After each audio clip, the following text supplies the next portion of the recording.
bienvenue à tous. Vous écoutez Monsieur Mystique Horror Stories. Ce soir, nous vous présentons 7 des histoires d'horreur les plus glaçantes et véridiques de Halloween, qui changeront à jamais votre vision du 31 octobre. Ces récits ne sont pas des légendes urbaines racontées autour d'un feu de camp, mais des événements documentés, survenus lors de ce que beaucoup considèrent comme la nuit la plus sombre de l'année. Chaque témoignage a été méticuleusement recoupé avec des rapports de police, des archives de presse, des déclarations de témoins et des registres historiques pour garantir une précision absolue. Ce qui rend ces histoires particulièrement terrifiantes, ce n'est pas seulement ce qui s'est passé, mais le fait que ces événements sont arrivés à de vraies personnes, la nuit de Halloween. Des pères commettant des actes innommables à des entités qui n'apparaissent que lorsque le voile entre les mondes s'amincit, la collection de ce soir explore l'intersection où la célébration rencontre la tragédie et où le surnaturel se mêle à la réalité. Si vous recherchez un contenu d'horreur authentique, ancré dans la vérité plutôt que dans la fiction, abonnez-vous à Dossier Enterré et activez la cloche des notifications pour ne jamais manquer nos plongées approfondies dans des cas vérifiés de terreur. Après l'épisode de ce soir, partagez vos propres expériences ou théories sur Halloween dans les commentaires, car nous croyons que les histoires les plus effrayantes sont celles qui peuvent être prouvées. Maintenant, installez-vous, éteignez les lumières et préparez-vous à découvrir cette cauchemar réel de Halloween que les forces de l'ordre, les victimes et les témoins aimeraient pouvoir oublier. Samuel, le père monstrueux. Samuel croyait avoir trouvé la solution parfaite à ses problèmes financiers. Mais ce qu'il a fait la nuit de Halloween 1974 en a fait l'un des pères les plus infâmes de l'histoire américaine. Son nom est devenu synonyme de la pire peur de tout parent. Et ses actes ont à jamais changé la manière dont les familles abordent la chasse aux bonbons en Amérique. Samuel, 39 ans, opticien en apparence prospère, vivait le rêve américain, une épouse, 5 enfants, et une position respectée dans la communauté. Mais derrière cette façade soigneusement construite, il se noyait dans les dettes. Son entreprise périclitait, les créanciers le harcelaient, et il était au bord de la ruine financière. Sous la pression, il élabora un plan si tordu, si impensable, qu'il choquerait le monde entier. Dans les mois précédant ce funeste Halloween, Samuel souscrivit des assurances-vie pour ses enfants. Il commença par de petites sommes, puis augmenta progressivement la couverture. En octobre, il avait souscrit une assurance de $40 000 sur la tête de son fils de 8 ans, Timothy. En 1974, $40 000 représentaient une fortune, assez pour résoudre tous ses problèmes financiers. Mais pour toucher cet argent, il devait commettre l'impensable, assassiner son propre enfant. Samuel planifia son crime avec une précision méthodique. Il se procura du cyanure de potassium, une substance mortelle qu'il obtint grâce à ses connexions professionnelles dans l'industrie optique. Il mesura une dose létale et la plaça dans plusieurs tubes de bonbons Pixistiques, qu'il referma si parfaitement que personne ne remarquerait qu'ils avaient été trafiqués. Ces bonbons empoisonnés furent mélangés aux autres friandises qu'il comptait distribuer à ses enfants ce soir-là. La nuit de Halloween 1974 arriva, chargée d'excitation et d'anticipation. Le quartier était décoré de citrouilles, de toiles d'araignées factices et de squelettes en carton. Les enfants couraient de maison en maison, leurs sacs et seaux en plastique se remplissant de bonbons. Timothy, ravi de partir à la chasse aux bonbons avec son père et sa sœur, ignorait que son propre père avait planifié son meurtre dans les moindres détails. Samuel joua à la perfection le rôle du père aimant ce soir-là, prenant des photos de ses enfants déguisés et souriant en voyant leur collection de bonbons grandir. Il avait invité d'autres enfants à se joindre à eux, y compris sa fille et des voisins. Cela faisait partie de son plan pour faire croire que la mort de Timothy était l'œuvre d'un empoisonneur aléatoire ciblant les enfants en quête de bonbons. En donnant les bonbons empoisonnés à plusieurs enfants, Samuel espérait détourner les soupçons de lui-même. Le groupe arpenta les rues résidentielles de Pasadena, s'arrêtant devant des dizaines de maisons tandis que les enfants riaient et comparaient leur butin. Personne ne se doutait qu'un père marchait parmi eux, comptant les minutes jusqu'à ce qu'il puisse exécuter son plan macabre. De retour à la maison après la chasse aux bonbons, Samuel encouragea les enfants à manger quelques bonbons avant de se coucher. Il insista particulièrement pour que Timothy essaie les Pixistiques, lui disant que c'était l'un de ses préférés. Timothy, confiant en son père, ouvrit avidement le tube et versa la poudre dans sa bouche. Le goût était immédiatement mauvais, amer et chimique. Mais avant qu'il ne puisse le recracher, Samuel l'encouragea à continuer. En quelques minutes, Timothy commença à se sentir mal. Il se plaignit de douleurs à l'estomac et de vertige. Sa mère l'aida à aller aux toilettes, pensant qu'il avait simplement trop mangé de bonbons. Mais l'état de Timothy se détériora rapidement. Il commença à vomir violemment, son corps convulsant alors que le poison attaquait son système. Ses parents appelèrent une ambulance, et Samuel joua le rôle du père inquiet tandis que les secours emmenaient son fils à l'hôpital en urgence. Timothy était à peine conscient à leur arrivée aux urgences. Les médecins tentèrent désespérément de le sauver, mais la dose de cyanure que Samuel lui avait donnée était bien trop élevée. Timothy mourut juste après minuit, le 1er novembre 1974, moins d'une heure après avoir ingéré le bonbon empoisonné. L'enquête initiale se concentra sur la possibilité d'un empoisonneur aléatoire ciblant les enfants. C'était exactement ce que Samuel espérait.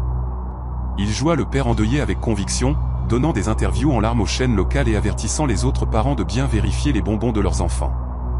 La police examina tous les bonbons du sac de Timothy et découvrit 4 autres Pixie Sticks contenant du cyanure. Samuel en avait donné à d'autres enfants, mais heureusement, ceux-ci ne les avaient pas encore mangés.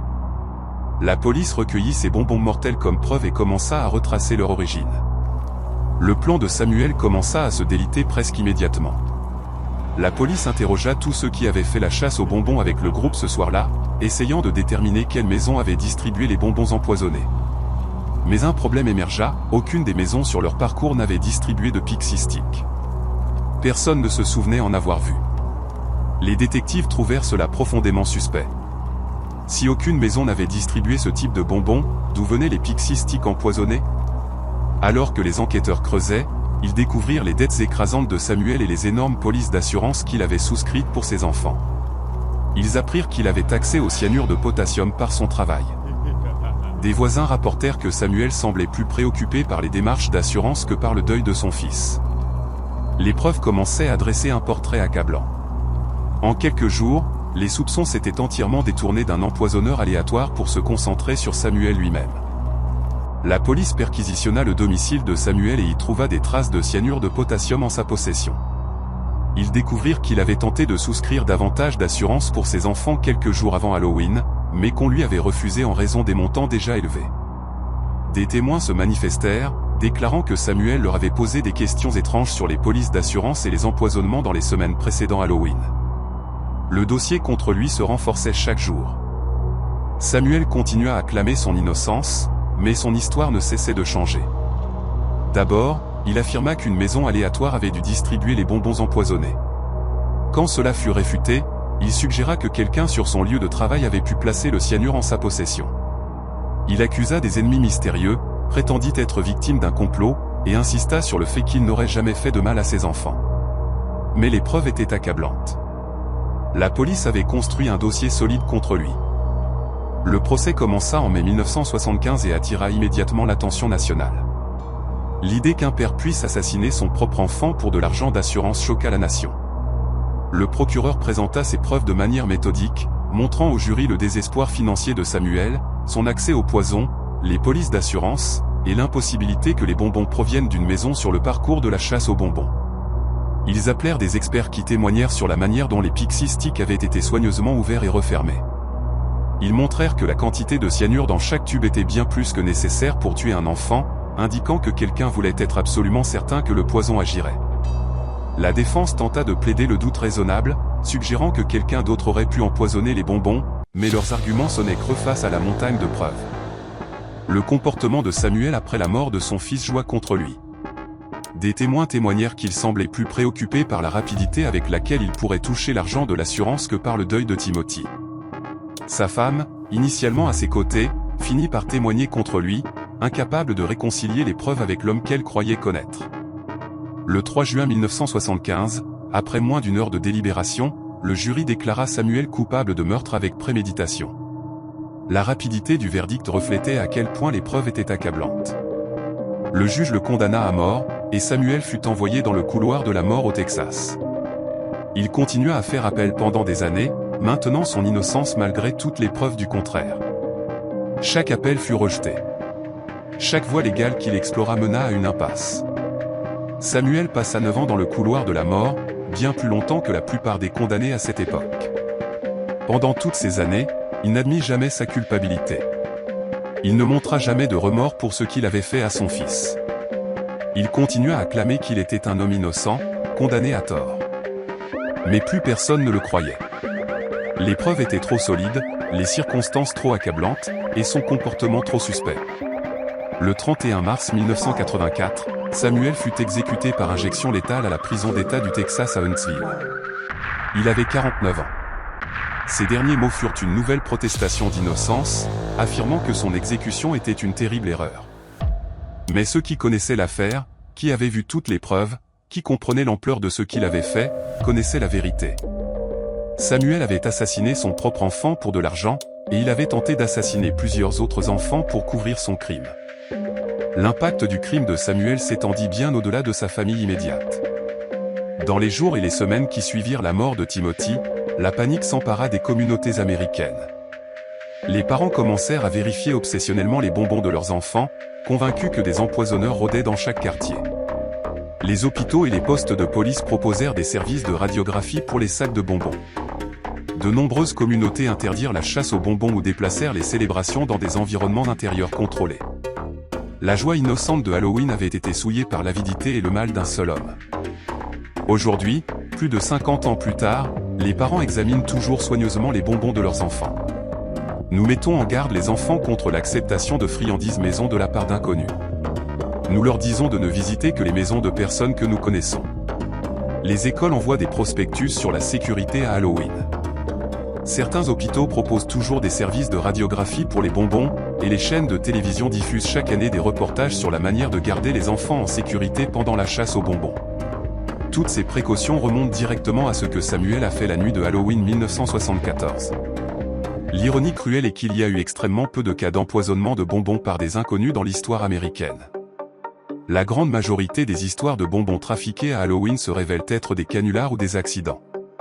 Mais le crime de Samuel était réel, et il était si horrible qu'il a fondamentalement changé la culture américaine. Il a créé la peur qui étreint encore les parents chaque 31 octobre. Il a transformé une nuit de plaisir innocent en une nuit de paranoïa et de prudence. La mère de Timothy ne s'est jamais remise de la perte de son fils et de la trahison de son mari. Elle divorça de Samuel alors qu'il était en prison et tenta de reconstruire sa vie avec ses enfants survivants.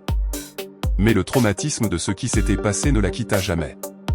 Elle donna des interviews au fil des ans, parlant de son fils et avertissant les autres parents de faire confiance à leurs instincts si quelque chose leur semblait anormal. Elle mourut en 2014, ayant passé les 40 dernières années de sa vie avec la connaissance que son mari avait assassiné leur enfant. Les autres enfants à qui Samuel avait donné les Pixie Sticks empoisonnés cette nuit-là, mais qui ne les avaient pas mangés, grandirent avec le poids de la proximité de la mort. Ils savaient que s'ils avaient été un peu plus affamés, un peu moins patients, ils auraient pu mourir aux côtés de Timothy. Certains d'entre eux ont parlé publiquement de leur expérience, décrivant la culpabilité qu'ils ressentaient d'avoir survécu alors que Timothy ne l'avait pas fait, même s'ils n'étaient que des enfants et ne portaient aucune responsabilité pour ce qui s'était passé. L'histoire de Samuel reste l'une des affaires de crimes réels les plus troublantes de l'histoire américaine, car elle a violé la confiance la plus fondamentale qui existe dans la société humaine, la confiance entre un parent et son enfant. Un père est censé protéger ses enfants, se sacrifier pour eux, placer leur bien-être au-dessus du sien. Samuel a fait l'inverse. Il voyait son fils non pas comme une personne à aimer, mais comme un actif financier à exploiter. Il a planifié le meurtre de Timothy avec un froid calcul, allant jusqu'à essayer de tuer d'autres enfants pour couvrir ses traces. Le mal nécessaire pour faire une telle chose est presque incompréhensible. Ce qui rend cette affaire encore plus troublante, c'est que si Samuel avait montré le moindre remords, le moindre chagrin authentique, la moindre indication qu'il comprenait l'ampleur de ce qu'il avait fait, il y aurait peut-être eu une petite mesure de rédemption dans son histoire. Mais il ne l'a jamais fait. Jusqu'à son dernier souffle, il a maintenu qu'il était innocent, qu'il était une victime des circonstances et du malheur. Il n'a jamais reconnu l'humanité de Timothy, ne s'est jamais excusé auprès de sa famille, n'a jamais assumé la responsabilité de l'énorme douleur et de la peur qu'il avait causée. Il est mort comme il avait vécu, ne pensant qu'à lui-même. Aujourd'hui, la tombe de Timothy dans un cimetière de Houston est visitée par des personnes qui veulent rendre hommage au petit garçon dont la mort a changé Halloween pour toujours. Ils y laissent des jouets et des bonbons, en particulier des Pixie Sticks, transformés d'instruments de mort en symboles de souvenir. Ils écrivent des messages disant à Timothy qu'il n'est pas oublié, que sa courte vie comptait, et que le monde est désolé pour ce que son père lui a fait. C'est une petite consolation, mais c'est quelque chose. Le crime de Samuel a eu lieu la nuit de Halloween 1974, mais ses effets résonnent à chaque Halloween qui a suivi. Lorsque les parents vérifient les bonbons de leurs enfants avant de les laisser les manger, ils réagissent à ce que Samuel a fait. Lorsque les communautés organisent des événements de trick-or-treat dans des environnements contrôlés, elles essaient de prévenir une autre tragédie comme la mort de Timothy. Lorsque les écoles enseignent aux enfants les dangers des inconnus et l'acceptation de nourriture de sources inconnues, le crime de Samuel fait partie de cette leçon, même si son nom n'est pas mentionné. L'histoire de Samuel et Timothy est un rappel que les monstres les plus terrifiants ne sont pas des êtres surnaturels ou des créatures de films d'horreur. Les monstres les plus terrifiants sont humains, et ils vivent parfois dans nos propres foyers, cachés derrière des masques de normalité jusqu'à ce que leur vraie nature soit révélée. Samuel pensait avoir conçu le crime parfait. Un moyen de résoudre ses problèmes financiers en sacrifiant son fils et en le faisant porter à un empoisonneur aléatoire. Au lieu de cela, il a créé l'un des crimes les plus notoires de l'histoire américaine. Il a détruit sa famille, provoqué une panique nationale, et a finalement payé pour ses actes de sa propre vie. Halloween est censé être une nuit d'imagination, où les enfants se déguisent en fantômes et en monstres et font semblant d'avoir peur tout en sachant qu'ils sont en sécurité. Mais Samuel a rendu cette peur réelle. Il a transformé Halloween en quelque chose de véritablement dangereux, du moins dans l'esprit d'une génération de parents qui ne se sentiraient plus jamais tout à fait à l'aise d'envoyer leurs enfants faire la chasse aux bonbons. Son héritage n'est pas seulement le meurtre de son fils, mais aussi la mort de l'innocence dans la relation d'une culture entière avec Halloween. Plus de 50 ans se sont écoulés depuis cette terrible nuit. Mais le nom de Samuel revient chaque saison de Halloween. Des documentaires sur les crimes réels revisitent son cas. Des articles de presse racontent ce qu'il a fait. Des parents qui n'étaient même pas nés lorsque Timothy est mort connaissent l'histoire de base, car elle est devenue une partie de notre mémoire culturelle. Nous nous souvenons parce que nous devons nous souvenir. Nous nous souvenons parce que Timothy mérite d'être souvenu. Et nous nous souvenons en guise d'avertissement, le mal peut venir des endroits les plus inattendus, même de quelqu'un qui est censé nous aimer et nous protéger par-dessus tout. Aria, la décoration macabre. Pendant des heures, les voisins passèrent devant ce qu'ils pensaient être une autre décoration élaborée de Halloween. Mais Aria ne faisait pas semblant d'être morte. Ce qui s'est passé la nuit de Halloween 2015 dans un quartier tranquille du Delaware reste l'un des cas les plus psychologiquement troublants de la mémoire récente. Non pas à cause de la violence ou de la terreur surnaturelle, mais parce qu'il a révélé à quel point nous pouvons échouer à voir la tragédie lorsque nous nous attendons à un spectacle. Voici l'histoire de la manière dont la célébration de la mort à Halloween a créé le camouflage parfait pour une mort réelle, et comment une communauté entière est devenue, sans le savoir, témoin des derniers instants d'une femme. Aria avait 42 ans et vivait seule dans une modeste maison de 2 étages sur Willow Creek Drive à Frederica, dans le Delaware. Elle travaillait comme transcriptrice médicale à domicile, un emploi qui lui permettait de préserver son intimité tout en luttant contre la dépression et l'anxiété qui la tourmentaient depuis des années. Ses voisins la connaissaient comme une personne calme et amicale, mais distante. Elle saluait depuis son porche, échangeait des politesses sur la météo, mais s'engageait rarement dans des conversations plus profondes. La plupart des gens de la rue ignoraient qu'elle luttait contre des problèmes de santé mentale qui s'étaient aggravés au cours des 18 derniers mois. Le quartier de Willow Creek Drive prenait Halloween très au sérieux. Chaque octobre, les résidents rivalisaient pour créer les displays les plus impressionnants. Les pelouses se transformaient en cimetières avec des pierres tombales élaborées et des machines à brouillard. Les maisons étaient drapées de toiles d'araignées géantes avec des araignées mécaniques qui bougeaient et sifflaient aux passants. Des figures animées grandeur nature de fantômes, de zombies et de sorcières peuplaient les porches et les pelouses. La rue était devenue une sorte d'attraction locale, avec des familles d'autres quartiers venant admirer les décorations et amenant leurs enfants pour la chasse aux bonbons la nuit de Halloween. Aria avait participé les années précédentes avec des displays modestes, quelques citrouilles sculptées et des squelettes en plastique. Mais en octobre 2015, elle passa à un autre niveau. Elle consacra des semaines à construire une scène de Halloween élaborée dans son jardin. Elle créa un cimetière avec des pierres tombales en mousse d'un réalisme frappant. Elle installa des guirlandes lumineuses qui projetaient une lueur violette inquiétante sur tout. Elle suspendit des draps aux branches des arbres pour créer des figures de fantômes qui ondulaient dans la brise d'automne. Les voisins commentaient son dévouement apparent pour ses décorations cette année-là, le temps et les efforts qu'elle mettait pour les rendre parfaites. Mais ce qu'aucun d'eux ne comprenait, c'était qu'Aria ne décorait pas pour Halloween. Elle préparait la scène de sa mort. Le display élaboré n'était pas destiné à divertir les enfants en quête de bonbons ou à impressionner les voisins. Il était destiné à cacher son suicide en pleine vue, à s'assurer que lorsque les gens la verraient pendue au grand chêne de son jardin, ils penseraient que ce n'était qu'une partie du spectacle. Elle avait tout calculé avec soin, comprenant la psychologie de Halloween et comment les attentes des gens les empêcheraient de voir la vérité jusqu'à ce qu'il soit trop tard. Le matin du 31 octobre, Aria passa plusieurs heures à parfaire son display. Elle ajusta la position des pierres tombales, testa son système d'éclairage et s'assura que chaque élément était exactement comme elle le voulait. Vers 11 heures du matin, elle enfila une longue robe blanche qui avait l'air appropriée pour un fantôme. Elle appliqua un maquillage pâle sur son visage et des cernes sous ses yeux. Pour quiconque l'observait, il aurait semblé qu'elle se préparait simplement pour le déguisement de la fête. En réalité, elle se préparait pour sa dernière représentation. Vers midi, Aria grimpa sur une échelle qu'elle avait positionnée contre le grand chêne de son jardin. Elle avait déjà fixé une corde à l'une des branches épaisses la veille, la cachant parmi les décorations de Halloween pour que personne ne questionne sa présence. Elle se positionna soigneusement, glissa le nœud coulant autour de son cou et écarta l'échelle. À ce moment-là, par un après-midi d'automne ensoleillé, avec des enfants jouant dans la rue et des voisins ratissant les feuilles dans leur jardin, Aria mit fin à ses jours. Et parce que c'était Halloween, parce que son jardin était rempli de décorations célébrant la mort, personne ne réalisa ce qui s'était passé. La première personne à remarquer Aria fut un facteur faisant sa tournée de l'après-midi vers 12h30. Il jeta un coup d'œil à son jardin comme il le faisait toujours, admirant les décorations, et vit ce qu'il prit pour une victime pendue d'un réalisme impressionnant suspendue à l'arbre.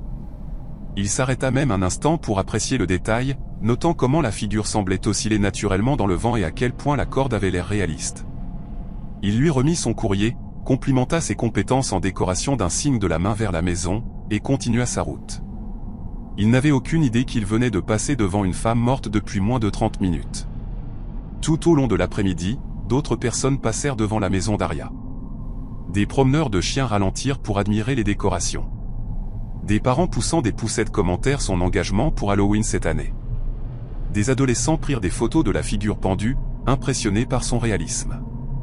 Certaines personnes s'arrêtèrent même devant son jardin pour prendre des selfies, se positionnant de manière à ce que le corps pendu soit visible en arrière-plan. Ils postèrent ces photos sur les réseaux sociaux avec des légendes louant le dévouement du quartier à l'esprit de Halloween. Une photo fut partagée plus de 200 fois avant que quiconque ne réalise ce qu'elle montrait vraiment. Vers 15h, un bus scolaire déposa des enfants vivant sur Willow Creek Drive. Un groupe de garçons, probablement âgés de 10 ou 11 ans, passa devant la maison d'Aria en rentrant chez eux. Ils s'arrêtèrent pour examiner les décorations comme le font les enfants, pointant les pierres tombales et les lumières scintillantes. L'un d'eux pointa Aria et dit quelque chose sur l'aspect effrayant de la dame pendue. Un autre garçon lança un petit caillou vers l'arbre, essayant de faire osciller la figure de manière plus dramatique. Ils rirent quand ça marcha, quand le corps d'Aria bougea légèrement sous l'impact. Ils ne savaient pas qu'ils venaient de lancer une pierre sur un cadavre. Ils rentrèrent chez eux pour faire leur devoir et se préparer pour la chasse aux bonbons ce soir-là, sans se douter de ce qu'ils avaient été témoins. Alors que l'après-midi se transformait en soirée, la rue devint plus animée. La nuit de Halloween était l'événement principal, et les familles étaient sorties en force. Les enfants déguisés commencèrent leur tournée de chasse aux bonbons vers 17h30, juste au moment où le soleil se couchait. Le timing signifiait que le jardin d'Aria était baigné dans la lueur violette de ses lumières soigneusement disposées, créant une atmosphère encore plus théâtrale. La longue robe blanche qu'elle portait semblait briller sous la lumière artificielle. Son maquillage pâle et la manière dont sa tête pendait vers l'avant créaient une image véritablement troublante. Les parents complimentaient le display tout en gardant leurs jeunes enfants en mouvement, ne voulant pas qu'ils aient trop peur. Vers 18h15, alors que l'obscurité s'installait complètement sur le quartier, une femme nommée Jennifer Chen passa avec sa fille de 7 ans. Jennifer vivait sur Willow Creek Drive depuis 15 ans et connaissait Aria suffisamment pour la reconnaître à vue. En approchant de la maison, Jennifer jeta un coup d'œil à la figure pendue et ressentit soudain une vague de malaise. Quelque chose n'allait pas. La manière dont le corps pendait était trop immobile, trop lourde. L'angle du cou était trop sévère. Le visage, même dans la faible lumière, avait l'air faux. Jennifer s'approcha, sortit son téléphone et alluma la fonction lampe-torche.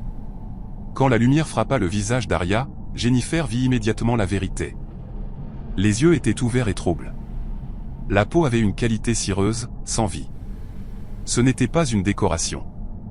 Jennifer hurla et éloigna sa fille du jardin. Elle manipula maladroitement son téléphone, appelant le 911 avec des mains tremblantes. D'autres personnes dans la rue s'arrêtèrent, déconcertées par l'agitation. Jennifer pleurait et pointait vers l'arbre, essayant d'expliquer que la décoration était réelle, que quelqu'un s'était réellement pendu. Plusieurs personnes discutèrent d'abord avec elle, insistant sur le fait que ce n'était qu'un accessoire très réussi. Mais alors que de plus en plus de gens se rassemblaient et regardaient de près, la terrible vérité devint indéniable. La décoration que tout le monde avait admirée, photographiée et complimentée pendant des heures était le corps de leur voisine. La police arriva en quelques minutes, et la scène se transforma d'une joyeuse célébration de Halloween en quelque chose de bien plus sombre. Les officiers cernèrent le jardin d'Aria avec du ruban de scène de crime. La chasse aux bonbons s'arrêta brusquement alors que les parents rassemblaient leurs enfants et rentraient en hâte. Les équipes de presse arrivèrent peu après, attirées par les rapports des scanners de police. À 19h, ce qui avait été l'une des destinations de Halloween les plus populaires de la région était devenu le centre d'une enquête sur une mort et d'un spectacle médiatique. Le coroner détermina qu'Aria était morte depuis environ 6 heures lorsqu'elle fut enfin découverte. 6 heures pendant lesquelles des dizaines, peut-être des centaines de personnes, étaient passées devant son corps sans réaliser ce qu'elles voyaient. 6 heures pendant lesquelles des enfants avaient ri et pointé du doigt son cadavre. Pendant lesquelles des adultes avaient pris des photos, pendant lesquelles le facteur avait complimenté ses compétences en décoration alors qu'elle pendait, sans vie, à 15 pieds de lui. L'impact psychologique sur la communauté fut immédiat et dévastateur. Les parents qui étaient passés avec leurs enfants plus tôt dans la journée furent horrifiés en réalisant ce que leurs enfants avaient vu. Ces adolescents qui avaient pris des selfies avec le corps d'Aria en arrière-plan supprimèrent les photos, choqués et coupables. Les garçons qui avaient lancé des cailloux sur son cadavre furent traumatisés en comprenant ce qu'ils avaient fait. Le facteur, qui avait salué ce qu'il croyait être une décoration, lutta contre des cauchemars pendant des mois par la suite. Tous ceux qui avaient vu Aria ce jour-là et l'avaient prise pour un accessoire portaient un fardeau de culpabilité et de traumatisme. Même s'ils ne portaient aucune responsabilité réelle pour ce qui s'était passé à l'intérieur de la maison d'Aria, les enquêteurs y trouvèrent une lettre de suicide qui expliquait tout. Elle planifiait cela depuis des mois, écrivait-elle, et avait spécifiquement choisi Halloween parce qu'elle savait que personne n'interviendrait. Elle savait que cette nuit-là de l'année, la mort était si normalisée, si célébrée, qu'une vraie mort passerait inaperçue. Sa lettre était détaillée et troublante, décrivant comment elle avait recherché d'autres suicides de Halloween et découvert que la découverte tardive était courante lorsque les gens choisissaient cette date et cette méthode. Elle écrivit qu'elle ne voulait pas être sauvée, ne voulait pas que quiconque l'arrête, et que Halloween fournissait le camouflage parfait pour son dernier acte. La lettre révélait également la profondeur de la dépression d'Aria et ses sentiments d'invisibilité. Elle écrivit comment elle avait l'impression que personne ne la voyait vraiment, qu'elle traversait la vie inaperçue et oubliable. Il y avait une ironie terrible dans le fait que son suicide garantissait que des centaines de personnes la regarderaient littéralement sans la voir, confirmant sa croyance qu'elle était invisible, même dans la mort. Les professionnels de la santé mentale qui examinèrent le cas notèrent que son choix de mourir à Halloween de manière si publique suggérait à la fois un désir d'être vue et une amère certitude qu'elle ne le serait pas. La communauté de Willow Creek Drive eut du mal à assimiler ce qui s'était passé. De nombreux résidents retirèrent immédiatement leurs décorations de Halloween, incapables de regarder des cadavres et squelettes factices sans penser à Aria. Certaines familles déménagèrent dans les mois suivants, incapables de chasser le souvenir de cette nuit. L'association de quartier envisagea d'interdire les displays élaborés de Halloween les années suivantes, mais décida finalement de ne pas le faire, ne voulant pas que le suicide d'Aria change fondamentalement leur tradition communautaire. Cependant, l'enthousiasme pour les décorations de Halloween diminua notablement les années suivantes. La rue, autrefois célèbre pour ses displays élaborés, devint beaucoup plus sobre. La famille d'Aria, qui vivait dans un autre état et ignorait la gravité de ses luttes de santé mentale, arriva dans le Delaware pour régler ses affaires. Ils exprimèrent leur choc que tant de personnes l'aient vu sans réaliser que quelque chose n'allait pas. Mais ils reconnurent également qu'Aria l'avait planifié ainsi. Elle avait été intelligente et calculatrice dans son dernier acte, comprenant suffisamment la psychologie humaine pour l'exploiter à ses fins. Sa famille publia une déclaration demandant aux gens de ne pas juger ceux qui étaient passés sans reconnaître ce qu'ils voyaient, soulignant qu'Aria avait délibérément créé une situation où cela se produirait. L'affaire attira l'attention nationale et suscita des conversations sur la prévention du suicide, la sensibilisation à la santé mentale et les manières dont les attentes sociales peuvent nous aveugler face à la réalité. Des psychologues écrivirent des articles analysant comment nos cerveaux utilisent le contexte pour interpréter ce que nous voyons et comment, à Halloween, le contexte de la célébration et de la décoration l'emporte sur notre capacité à reconnaître une détresse ou une mort réelle. Les photographies qui avaient été postées sur les réseaux sociaux avant qu'Aria ne soit identifiée devinrent des preuves de ce phénomène, montrant clairement que plusieurs personnes avaient été assez proches pour la voir, mais avait été psychologiquement empêchée de comprendre ce qu'elle voyait. Dans les années qui suivirent la mort d'Aria, son histoire fut citée dans des discussions sur la prévention du suicide et l'importance de vérifier les voisins isolés, surtout pendant les vacances où la dépression peut être particulièrement aiguë. Les organisations de santé mentale utilisèrent son cas comme exemple de la manière dont les personnes en crise peuvent se cacher en pleine vue et de l'importance de regarder au-delà des apparences. Certains guides de sécurité pour Halloween incluent désormais des rappels pour être conscient que toutes les scènes troublantes ne sont pas des décorations et pour appeler les autorités si quelque chose semble vraiment anormal. La maison où vivait Aria fut vendue plusieurs mois après sa mort. Les nouveaux propriétaires étaient au courant de ce qui s'était passé, mais choisirent d'acheter la propriété quand même, espérant créer de nouveaux souvenirs qui finiraient par éclipser la tragédie. Ils ne mirent aucune décoration de Halloween pendant les premières années où ils y vécurent. Et quand ils le firent enfin, ils gardèrent le display simple et de bon goût, évitant tout ce qui ressemblait à un corps pendu.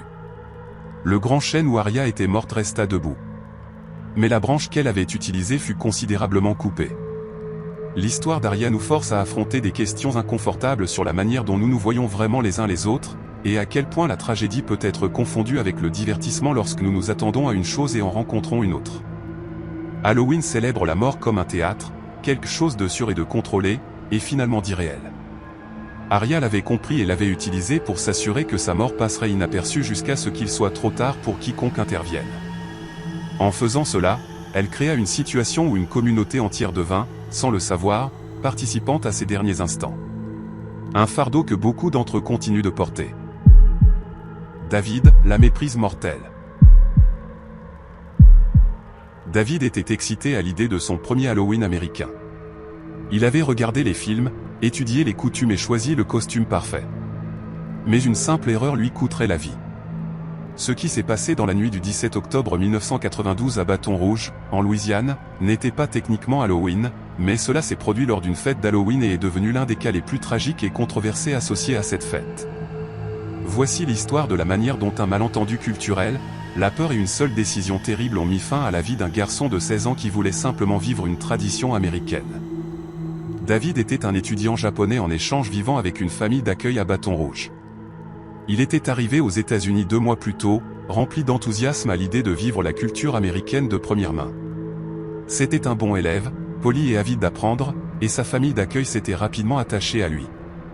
Il adorait la musique américaine, en particulier la disco, et était fasciné par Halloween, une fête qui n'avait pas d'équivalent au Japon. Lorsqu'un camarade de classe l'invita à une fête d'Halloween, David fut ravi. Il passa des jours à planifier son costume, choisissant finalement de se déguiser en personnage de John Travolta dans La fièvre du samedi soir, avec un costume blanc et les cheveux gominés. Le soir du 17 octobre, David et son ami Webb, un autre étudiant de son quartier, se rendirent à la fête d'Halloween. Ils étaient tous deux de bonne humeur, riant et plaisantant en marchant dans les rues résidentielles de Baton Rouge. La fête devait avoir lieu dans une maison d'une rue où beaucoup de maisons se ressemblaient, avec une architecture suburbaine typique et des dispositions presque identiques. L'invitation comprenait une adresse, mais dans l'excitation et avec la disposition peu familière des rues, les garçons se trompèrent de maison. Vers 20h, David et Webb approchèrent de ce qu'ils croyaient être la maison de la fête. Ils entendaient de la musique et voyaient des lumières allumées à l'intérieur, ce qui semblait confirmer qu'ils avaient trouvé le bon endroit. David sonna à la porte avec enthousiasme, prêt à faire son entrée. À l'intérieur, un couple regardait la télévision, ne s'attendant à aucun visiteur. Lorsque la sonnette retentit, le propriétaire, un homme nommé Rodney, alla ouvrir. Sa femme resta dans le salon. Ce qui se passa dans les 60 secondes suivantes mit fin à la vie de David et déclencha un incident international. Lorsque Rodney ouvrit la porte et vit 2 adolescents, l'un vêtu d'un costume de disco blanc, il paniqua. La Louisiane en 1992 avait un taux de criminalité élevé, et Rodney affirma plus tard qu'il croyait être sur le point d'être volé ou qu'un événement menaçant se produisait. Sans demander qui ils étaient ou ce qu'ils voulaient, Rodney leur cria de ne pas bouger. Mais David, dont l'anglais était encore en développement et qui était pris dans l'excitation de la fête, ne comprit pas l'ordre ou ne le prit pas au sérieux. Il aurait pu penser que c'était un jeu d'Halloween ou simplement ne pas comprendre ce qu'on lui disait. David fit un pas en avant, souriant toujours, essayant peut-être d'expliquer qu'ils étaient là pour une fête. Rodney, croyant que son ordre de ne pas bouger avait été ignoré et se sentant menacé, recula dans sa maison et attrapa un revolver 44 Magnum chargé qu'il gardait près de la porte. Il revint à l'entrée en quelques secondes. David était toujours sur le porche, toujours dans son costume blanc, toujours inconscient du danger qu'il courait. Webb, réalisant que quelque chose n'allait pas, essayait de tirer David en arrière, mais tout se passait trop vite. Rodney leva l'arme et tira une seule fois. La balle frappa David dans la poitrine à quelques pieds de distance. L'impact d'un 44 Magnum à une telle distance était dévastateur. David s'effondra sur le porche, son costume blanc instantanément trempé de sang. Webb hurla et s'enfuit, terrifié et sous le choc. La femme de Rodney appela le 911. En quelques minutes, la police et les ambulances arrivèrent sur les lieux, mais il était trop tard. David mourut sur ce porche, toujours vêtu de son costume, l'excitation de sa première fête d'Halloween américaine encore quelque part dans sa conscience qui s'éteignait. L'enquête qui suivit fut rapide mais finalement insatisfaisante pour ceux qui cherchaient la justice. La police interrogea Rodney, qui affirma s'être senti menacé et avoir agi en légitime défense. Il déclara avoir clairement ordonné aux intrus de ne pas bouger, qu'il n'avait pas obéi, et qu'il avait craint pour sa vie et celle de sa femme. Le fait que David était désarmé, qu'il portait un costume et qu'il était clairement un adolescent ne fut pas pris en compte dans la justification de Rodney. Il maintint qu'à ce moment-là, il croyait prévenir un crime. La famille d'accueil de David fut dévastée. Ils avaient accueilli ce garçon chez eux, s'étaient attachés à lui comme à l'un des leurs, et maintenant il était mort à cause d'un malentendu. Ils durent passer l'appel impossible aux parents de David au Japon, expliquant que leur fils, parti en Amérique pour étudier et vivre une culture différente, avait été abattu et tué sur le porche d'un inconnu. La communauté japonaise, tant aux États-Unis qu'au Japon, réagit avec horreur et indignation. L'affaire devint une nouvelle internationale, les médias japonais couvrant chaque détail. Beaucoup de Japonais étaient déjà incertains quant à la sécurité d'envoyer leurs enfants en Amérique dans le cadre de programmes d'échange. Et la mort de David confirma leurs pires craintes. L'idée qu'un garçon puisse être abattu simplement pour s'être approché de la mauvaise maison, pour ne pas avoir compris l'anglais assez bien pour répondre à un ordre à temps, semblait incompréhensible pour une nation avec un contrôle strict des armes à feu et des taux de violence par arme bien inférieurs. Rodney fut inculpé d'homicide involontaire, une accusation moindre que le meurtre, car les procureurs reconnurent que, bien que ses actions aient été imprudentes et aient entraîné la mort, prouver l'intention de tuer serait difficile. Le procès commença en mai 1993 et devint immédiatement un catalyseur pour les débats sur les droits des armes à feu, les lois sur la légitime défense, les préjugés raciaux et la responsabilité culturelle. Le procureur soutint que Rodney avait dramatiquement surréagi à une situation qui ne présentait aucune menace réelle, qu'une personne raisonnable aurait vu qu'il s'agissait d'adolescents en costume, et non de criminels. La défense argumenta que Rodney avait le droit de défendre son domicile, et que dans la décision instantanée qu'il devait prendre, il avait choisi de protéger sa femme et lui-même. Le jury, composé de résidents locaux vivant dans la même communauté que Rodney et comprenant la peur du crime qui régnait dans la région à cette époque, délibéra pendant seulement 3 heures avant de rendre un verdict de non-culpabilité. Ils acceptèrent l'argument de légitime défense de Rodney, croyant qu'il s'était réellement senti menacé et avait agi dans le cadre de ses droits en tant que propriétaire. La salle d'audience réagit de manière mitigée. La famille d'accueil de David et ses partisans furent stupéfaits et brisés. Les partisans de Rodney crurent que la justice avait été rendue et qu'un homme ne devait pas être puni pour avoir défendu son domicile. Le verdict provoqua une indignation internationale, en particulier au Japon. La mère de David, dévastée par la perte de son fils et l'acquittement de son meurtrier, devint une militante pour le contrôle des armes à feu et l'éducation culturelle.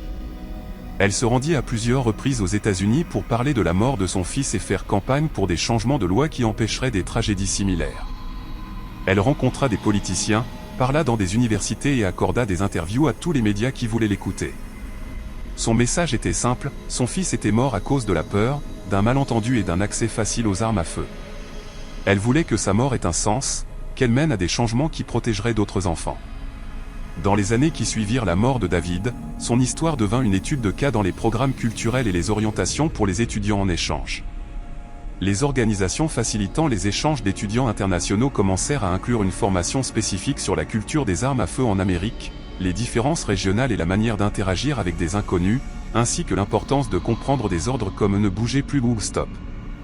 Certains programmes présentent le cas de David comme un exemple de la rapidité avec laquelle un malentendu peut devenir une tragédie dans un pays où les armes à feu sont répandues et où les lois sur la légitime défense sont largement interprétées. La maison où David est mort changea de main plusieurs fois dans les années qui suivirent. Chaque nouveau propriétaire apprit ce qui s'était passé là, et certains déclarèrent se sentir mal à l'aise avec l'histoire. Le porche où David était tombé fut finalement remplacé lors d'une rénovation. Mais l'adresse resta la même, un rappel de la tragédie qui s'y était produite. Les voisins qui vivaient dans la rue en 1992 n'oublieront jamais cette nuit. Le son du coup de feu, les sirènes, la vue d'un garçon en costume blanc gisant immobile tandis que les secours travaillaient frénétiquement pour le sauver. Les parents de David reçurent finalement un dédommagement d'un procès civil contre Rodney.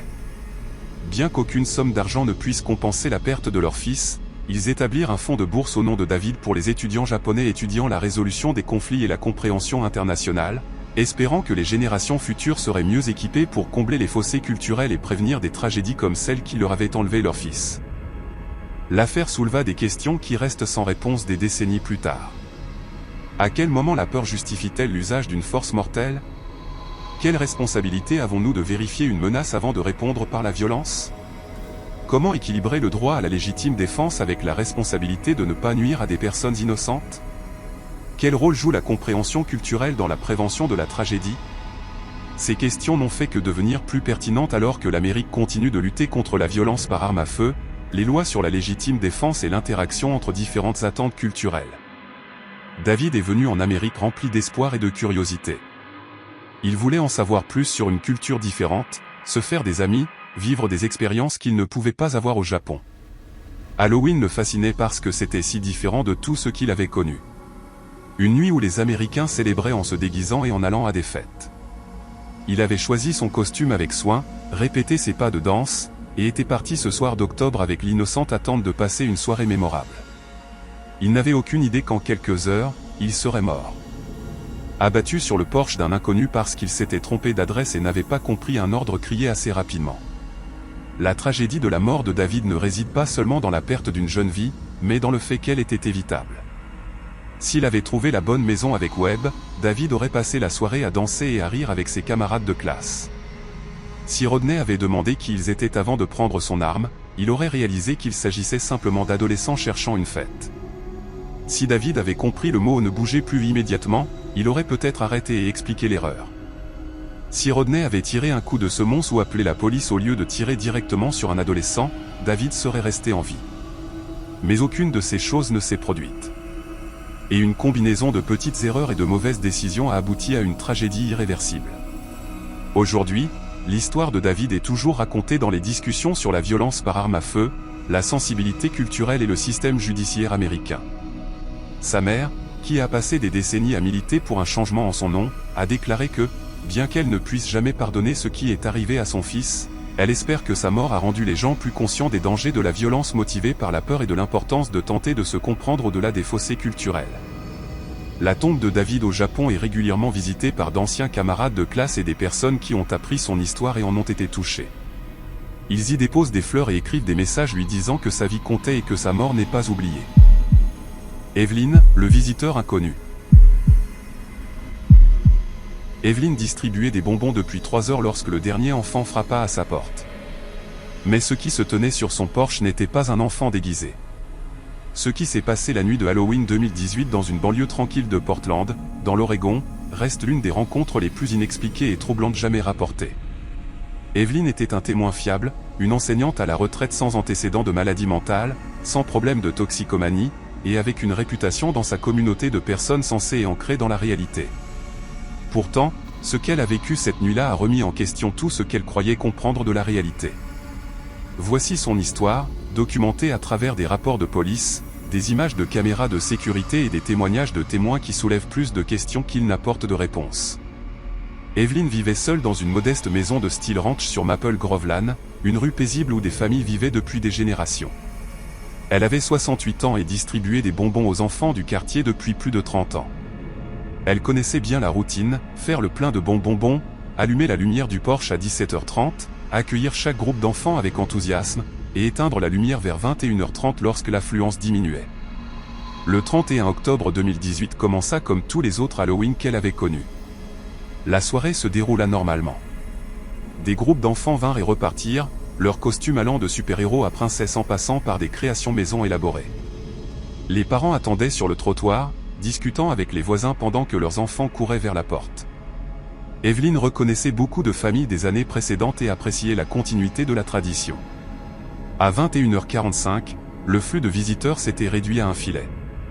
Evelyn se préparait à éteindre la lumière de son Porsche et à mettre fin à la soirée lorsque sa sonnette retentit une dernière fois.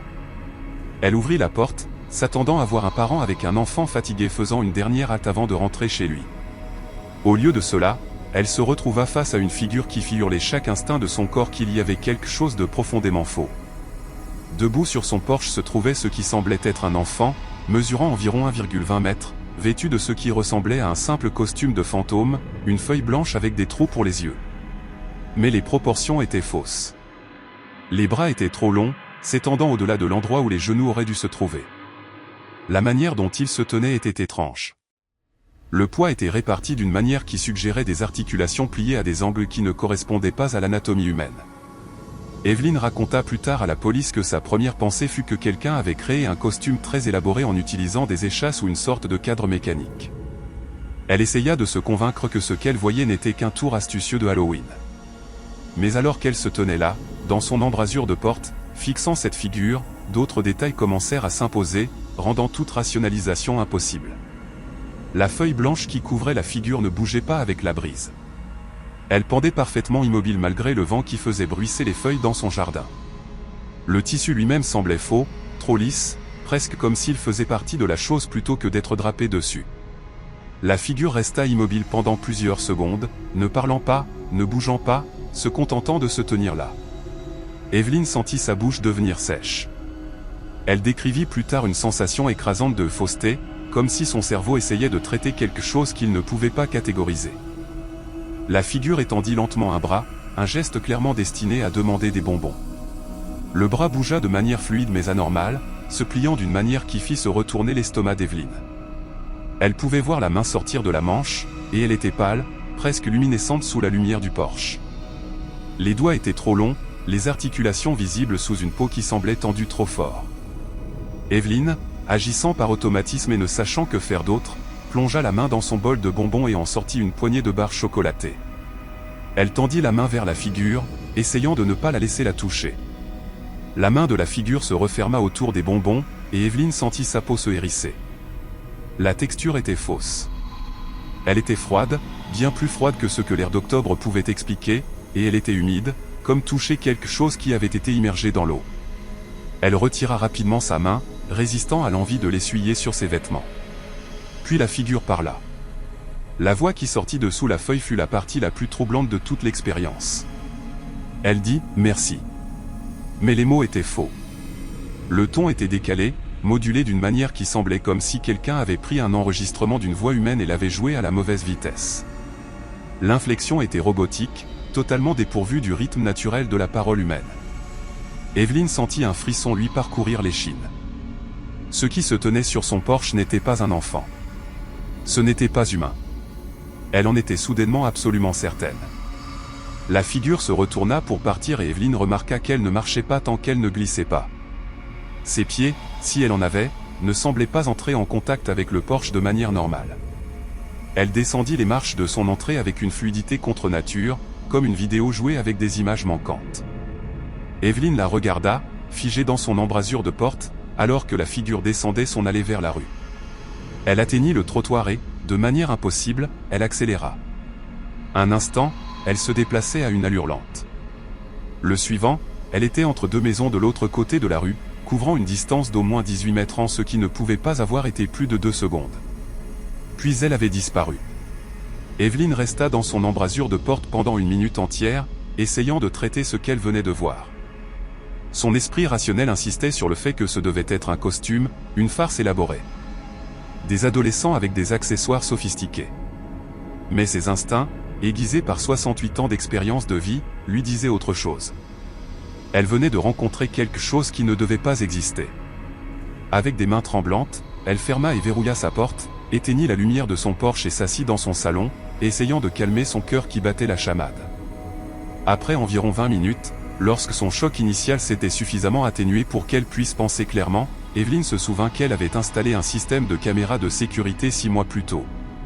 La caméra au-dessus de sa porte d'entrée enregistrait toute personne venant sur son Porsche.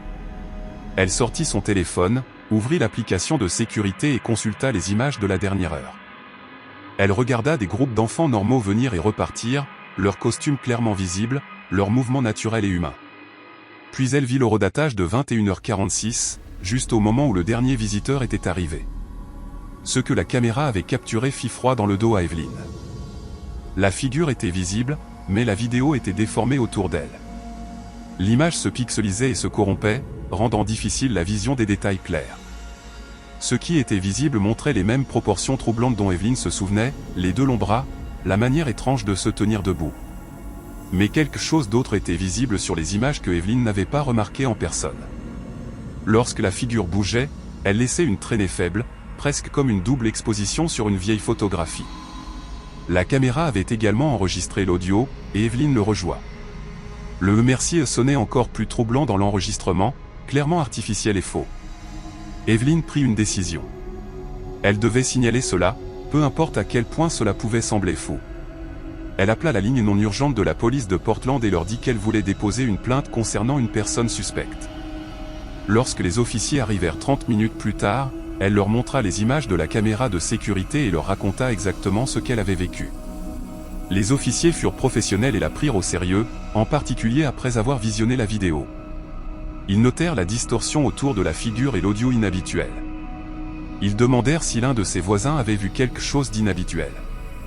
Les officiers firent le tour de la rue, frappant aux portes et demandant si quelqu'un avait vu un enfant vêtu d'un costume de fantôme vers 21h45.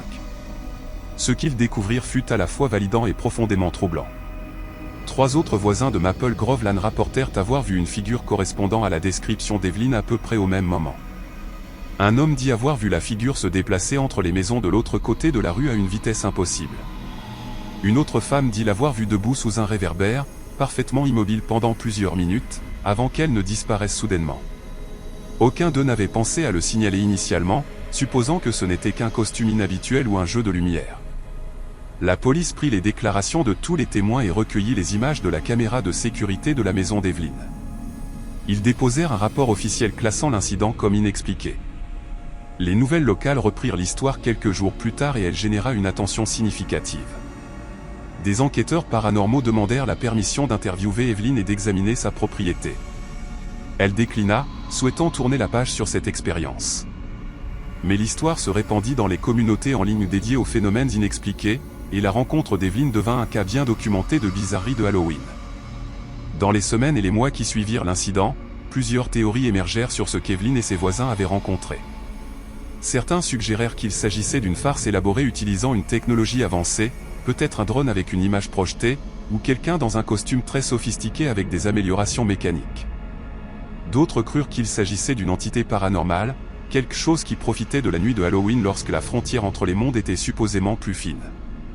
Quelques-uns proposèrent qu'il pourrait s'agir d'un être extraterrestre, notant que les mouvements contre nature et les proportions erronées correspondaient aux descriptions de rapports de rencontres présumées avec des aliens. Evelyn elle-même ne s'est jamais arrêtée sur une explication définitive. Elle savait ce qu'elle avait vu et ressenti, et elle savait que ce n'était pas un enfant normal dans un costume. La froideur de son toucher, l'étrangeté de sa voix, la vitesse impossible à laquelle elle se déplaçait. Ces choses ne pouvaient pas être facilement expliquées. Elle avait mené une longue vie rationnelle et n'avait jamais cru aux fantômes, aux aliens ou aux phénomènes inexpliqués. Mais cette expérience avait ébranlé sa certitude sur ce qui était possible. L'année suivante, Evelyn ne distribua pas de bonbons à Halloween.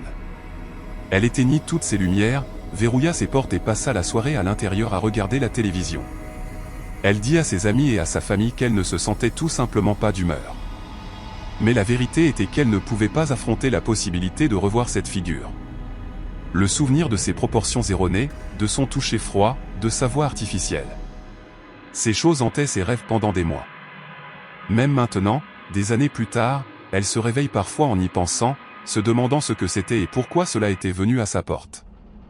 Les images de la caméra de sécurité restent la pièce de preuve la plus convaincante qu'il s'est passé quelque chose de véritablement étrange cette nuit-là. Plusieurs experts en analyse vidéo examinèrent le fichier et confirmèrent qu'il n'avait pas été numériquement altéré ou falsifié. La distorsion autour de la figure était réelle, enregistrée par la caméra en temps réel. Certains suggérèrent que des interférences électromagnétiques pourraient causer de tels effets, mais il n'y avait aucune source évidente de telles interférences dans la région. L'anomalie audio était tout aussi inexpliquée. L'analyse vocale montra que le « merci » ne correspondait pas au schéma de la parole humaine normale et semblait avoir été généré artificiellement. Bien que la manière et la raison restassent un mystère, d'autres résidents de Maple Grove Lane rapportèrent se sentir mal à l'aise les nuits de Halloween pendant plusieurs années après l'incident. Certains dirent qu'ils se sentaient observés lorsqu'ils sortaient après la tombée de la nuit. D'autres rapportèrent voir des ombres bouger de manière qui ne correspondait à aucune source visible. Quelques familles déménagèrent, citant l'étrangeté générale du quartier, bien qu'elles ne mentionnassent jamais explicitement la rencontre d'Evelyn. La rue, autrefois connue pour sa participation enthousiaste aux festivités de Halloween, devint notablement plus calme les années suivantes. Evelyn vit toujours dans sa maison sur Maple Grove Lane. Elle a toujours les images de la caméra de sécurité sauvegardées sur plusieurs disques durs, refusant de les supprimer malgré l'inconfort qu'elle lui cause. Elle accorde occasionnellement des interviews à des chercheurs étudiant les phénomènes inexpliqués, racontant toujours la même histoire cohérente avec les mêmes détails vifs. Elle n'a jamais enjolé ou changé son récit, n'a jamais essayé de profiter de l'attention, et n'a jamais prétendu avoir des réponses définitives sur ce qui s'est passé. Elle sait simplement qu'à la nuit de Halloween 2018, quelque chose qui n'était pas humain se tenait sur son porche, a pris des bonbons de sa main, et a disparu dans la nuit. Le cas du visiteur d'Evelyn reste ouvert dans le sens où aucune explication n'a jamais été prouvée. Ce qui est venu à sa porte cette nuit de Halloween a laissé derrière lui seulement des questions, des images vidéo déformées et les témoignages de plusieurs témoins qui ont vu quelque chose qu'ils ne pouvaient pas expliquer. Cela sert de rappel que, malgré nos avancées technologiques et notre compréhension scientifique, il existe encore des expériences qui défient l'explication, des rencontres qui remettent en question nos hypothèses sur ce qui est possible et ce qui est réel. Joseph, la pendaison fatale. Joseph avait exécuté la scène de pendaison des dizaines de fois ce jour-là sans incident. Mais lorsque le soleil se coucha et que les vraies frayeurs devaient commencer, quelque chose tourna terriblement mal. Ce qui s'est passé la nuit de Halloween 1990 dans la banlieue de Chicago reste l'un des cas les plus tragiques et controversés de l'histoire des attractions hantées. Joseph n'avait que 17 ans, travaillant comme acteur dans une populaire balade hantée en chariot pour gagner de l'argent pour l'université. Sa mort cette nuit-là souleva des questions qui n'ont jamais reçu de réponse complète. Des questions sur le timing, sur ce que les gens ont vu, et sur le fait de savoir si ce qui semblait être un accident était en réalité quelque chose de bien plus sinistre. La Harvest Moon Ride était une attraction annuelle de Halloween qui opérait au même endroit depuis 15 ans en 1990. Elle était installée dans une ferme en activité à environ 65 km de Chicago. Et pendant le mois d'octobre, les propriétaires transformaient leur propriété en une expérience hantée élaborée. Des tracteurs tiraient des chariots remplis de clients payants le long d'un parcours sinueux à travers des champs de maïs et des zones boisées, tandis que des acteurs déguisés en monstres, zombies et tueurs surgissaient pour les effrayer. C'était populaire auprès des adolescents et des jeunes adultes en quête de frissons, et cela attirait des centaines de visiteurs chaque nuit pendant la saison de Halloween. Joseph fut embauché à la mi-octobre comme l'un des acteurs chargés de faire peur. Il était en dernière année de lycée, apprécié de ses camarades et de ses professeurs, et prévoyait d'aller à l'université l'année suivante pour étudier le théâtre. Ses parents soutenaient son travail à la Ride, y voyant une bonne expérience pour quelqu'un intéressé par la performance. Le salaire était raisonnable, et Joseph appréciait les aspects théâtraux de faire peur aux gens. Il prenait plaisir à créer des moments mémorables pour les visiteurs de la balade en chariot. Son rôle attribué était celui de l'homme pendu. Vers la fin du parcours de la balade en chariot, il y avait une grande structure en bois conçue pour ressembler à une potence à l'ancienne. Joseph se tenait sur une petite plateforme avec une corde en forme de nœud coulant lâchement positionnée autour de son cou, maintenue en place mais ne supportant en réalité aucun de son poids. Ses pieds restaient fermement sur la plateforme à tout moment. Lorsque le chariot approchait, il faisait un mouvement brusque comme s'il était pendu, créant une image surprenante pour les passagers. Puis il restait immobile, jouant les morts pour un effet dramatique. Une fois le chariot passé, il se remettait en place pour le groupe suivant. Il exécutait cette routine sans accroc tout au long de sa formation et pendant les 2 premières semaines de fonctionnement de l'attraction. La nuit de Halloween 1990 était anormalement froide, avec des températures descendant jusqu'à -1 degré Celsius. La balade en chariot était complète, avec des groupes réservés en continu de 18h à minuit. Joseph arriva à 16h pour la réunion avant le spectacle, où tous les acteurs passaient en revue les protocoles de sécurité et discutaient des nouveaux éléments pour la soirée. Tout semblait normal. Joseph était de bonne humeur, plaisantant avec les autres acteurs sur leur projet pour après la fin de la saison. Il n'y avait aucun signe qu'il était contrarié ou que quelque chose n'allait pas. Les premiers groupes de la soirée passèrent sans incident. Joseph exécuta sa routine de l'homme pendu à la perfection, surprenant les passagers avec son mouvement soudain, puis maintenant sa pose de mort de manière convaincante alors que le chariot roulait. D'autres acteurs positionnés à proximité dirent l'avoir vu entre les groupes, debout sur sa plateforme, ajustant parfois son costume ou s'étirant pour rester souple dans le froid. Vers 19h30, il performait toujours normalement. Le chariot transportant le groupe prévu pour 19h45 commença son parcours. C'est ici que les récits deviennent flous et troublants. Le groupe de 19h45 se composait d'environ 20 personnes, principalement des étudiants en âge universitaire célébrant Halloween ensemble.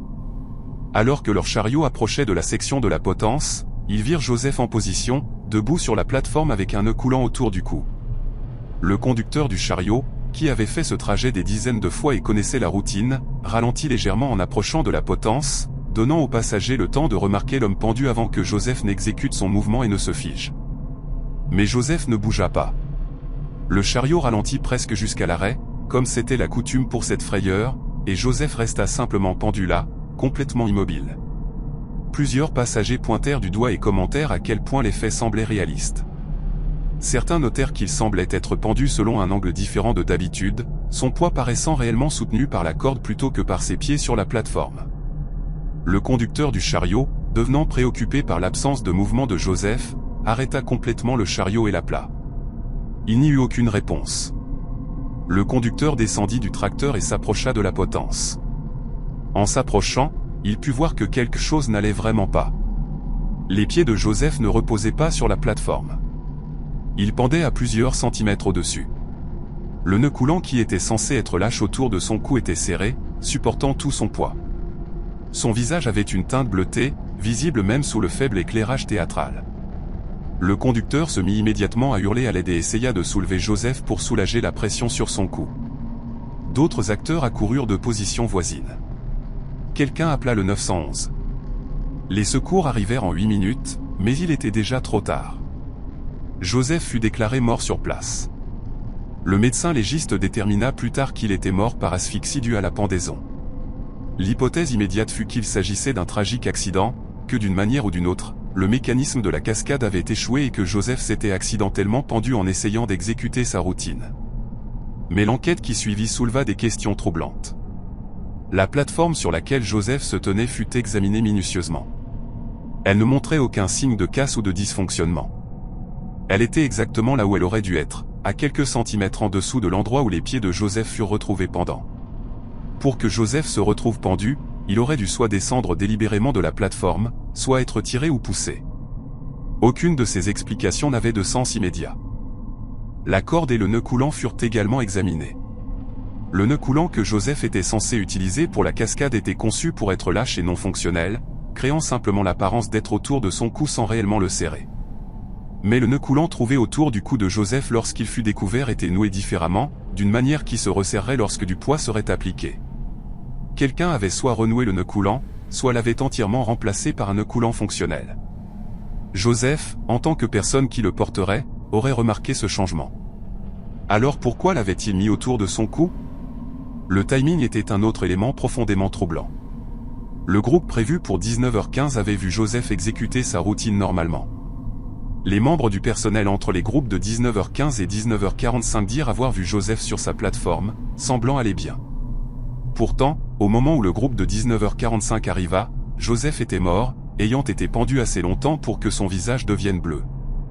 Le médecin légiste estima qu'il était décédé depuis au moins 15 à 20 minutes lorsqu'il fut découvert, ce qui signifiait qu'il serait mort vers 19h25 ou 19h30. Cette chronologie créa une possibilité horrifiante. Si Joseph avait été pendu depuis environ 19h30 et que le groupe de 19h15 quitta sa station vers 19h20, cela signifiait qu'il était mort presque immédiatement après le passage du groupe précédent. Mais plusieurs membres du personnel affirmèrent avoir vu Joseph vivant et debout normalement entre les groupes. Soit ces membres du personnel se trompaient sur le moment où ils l'avaient vu, soit quelque chose de encore plus troublant s'était produit. Certains membres du personnel furent interrogés longuement. Un acteur positionné à environ 50 mètres de la potence dit avoir regardé en direction de la station de Joseph plusieurs fois entre 19h20 et 19h40. Il insista sur le fait qu'il avait vu Joseph debout sur sa plateforme dans sa pose d'attente normale. Une autre actrice dit la même chose. Ils étaient tous deux certains d'avoir vu Joseph vivant pendant le laps de temps où le médecin légiste disait qu'il était déjà mort. Cela mena à une théorie qui terrifia tout le monde impliqué. Les groupes précédents, peut-être plusieurs groupes, étaient-ils passés devant le corps de Joseph sans réaliser qu'il était réellement mort? L'avait-il regardé, son cadavre pendu, et l'avait-il pris pour une partie du spectacle? Le groupe de 19h45 avait initialement pensé qu'il avait l'air réaliste. Si l'éclairage était suffisamment tamisé et que l'attente était de voir une performance, les groupes précédents n'auraient peut-être pas réalisé qu'il y avait un problème. Les enquêteurs interrogèrent chaque passager des groupes de 19h15 et des groupes précédents. Les réponses furent troublantes. Plusieurs personnes se souvenaient de la scène de l'homme pendu de Joseph et dirent qu'elle avait l'air particulièrement réaliste cette nuit-là. Une femme dit avoir fait remarquer à son petit ami que l'acteur devait être vraiment engagé car il n'avait pas bougé du tout, même lorsque leur chariot s'était arrêté juste devant lui pendant un temps prolongé en raison d'un embouteillage sur le parcours. D'autres avaient des souvenirs similaires. Les preuves suggéraient fortement que plusieurs groupes avaient effectivement vu le corps de Joseph sans réaliser qu'il était mort. L'enquête sur le fait de savoir si la mort de Joseph était un accident ou quelque chose de plus sinistre ne trouva pas de réponse concluante. Le nœud coulant avait été remplacé ou renoué, mais les empreintes digitales de Joseph étaient dessus, suggérant qu'il l'avait manipulé lui-même. Il n'y avait aucune preuve de lutte. Personne n'avait vu qui que ce soit d'autre près de la potence pendant la période pertinente. L'explication la plus simple était le suicide. Que Joseph avait délibérément modifié le nœud coulant et était descendu de la plateforme. Mais ses parents, amis et collègues insistèrent tous sur le fait qu'il n'avait montré aucun signe de dépression ou d'idées suicidaires. Il avait des projets pour l'avenir. Il était excité à l'idée d'aller à l'université. Rien dans son comportement ne suggérait qu'il voulait mourir. Une théorie alternative était qu'il s'agissait d'une farce qui avait mal tourné. Peut-être que Joseph avait modifié le nœud coulant dans le but de rendre son acte plus réaliste, sans comprendre le danger, et avait accidentellement descendu de la plateforme ou perdu l'équilibre.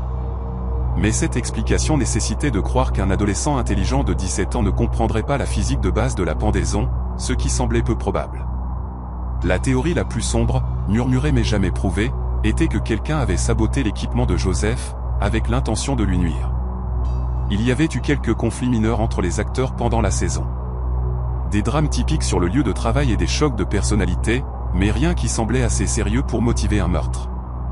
Pourtant, le fait demeurait que quelqu'un avait changé le nœud coulant, et si ce n'était pas Joseph lui-même, alors quelqu'un d'autre avait accès à son équipement et l'opportunité de faire la modification sans être observé. La conclusion officielle fut une mort accidentelle. Le médecin légiste du comté conclut que Joseph avait probablement expérimenté pour rendre son acte plus réaliste et avait mal jugé le danger. L'affaire fut classée, mais la famille de Joseph n'accepta jamais cette explication. Ils engagèrent un détective privé qui trouva des incohérences dans la chronologie et dans les déclarations des témoins, mais ne put prouver de jeu trouble. La famille intentait un procès civil contre les exploitants de la balade en chariot pour négligence, qui fut finalement réglé à l'amiable pour un montant non divulgué. La Harvest Moon Reed ne rouvrit jamais.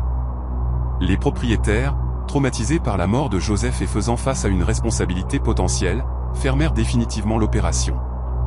La ferme fut finalement vendue à des promoteurs qui construisirent un lotissement sur la propriété. La potence où Joseph était mort fut démontée et brûlée. Mais les personnes qui vivaient dans la région et avaient travaillé à la balade en chariot n'oublieront jamais ce qui s'est passé. Certains d'entre eux font encore des cauchemars à ce sujet, sur la possibilité qu'ils soient passés devant un adolescent mourant ou qu'ils aient regardé son cadavre en pensant que c'était du divertissement. Les parents de Joseph établirent un fonds de bourse en son nom pour les étudiants en théâtre de son lycée.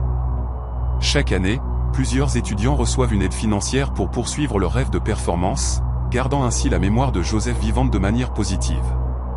Mais les questions sur la manière dont il est vraiment mort, sur le fait de savoir si ces derniers moments étaient un accident ou quelque chose de plus délibéré, sur le fait de savoir si quelqu'un d'autre était impliqué, ces questions restent sans réponse plus de 3 décennies plus tard.